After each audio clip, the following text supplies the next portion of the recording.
ഒരുപാട് ദിവസങ്ങളായുള്ള പ്രചരണത്തിന്റെ ഒരു അവസാനാണല്ലോ സ്വാഭാവികമായിട്ടും. അതിന്റെ എല്ലാ ആവേശവും ഇന്നത്തെ കൊട്ടിക്കലാശത്തിൽ കാണും എന്നുള്ളതാണ്. മാത്രമല്ല ഉച്ചയാവുന്നതോടുകൂടി ഓരോ ബൂത്തുകളിൽ നിന്നുള്ള പ്രവർത്തകർ അവർക്ക് കിട്ടുന്ന വാഹനങ്ങളിലും അതുപോലെ തന്നെ കാൽനട പ്രചരണ ജാഥയായും ഒക്കെയാണ് ആഘോഷിച്ച് വാഹനങ്ങളിൽ തുറന്ന വാഹനങ്ങളിലൊക്കെയാണ് കൂട്ടത്തോടെ ആളുകൾ മുദ്രാവാക്യം വിളികളുമായി ഈ കൊട്ടിക്കലാശ കേന്ദ്രങ്ങളിലേക്ക് എത്തുക.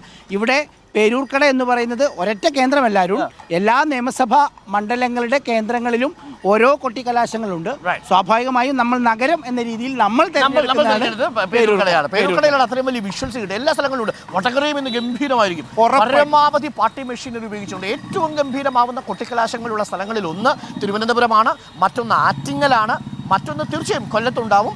അതേപോലെ തന്നെ ആലപ്പുഴയിലും ഉണ്ടാവാൻ സാധ്യതയുണ്ട്. തൃശ്ശൂരിലും വളരെ വർണ്ണാഭമായിരിക്കും. വടകരയിലും കണ്ണൂരിലും അതിശക്തമായ രീതിയിൽ കൊട്ടിക്കലാശത്തിന് വേണ്ടി മുന്നണികൾ തയ്യാറെടുത്തുകൊണ്ടിരിക്കുന്നു.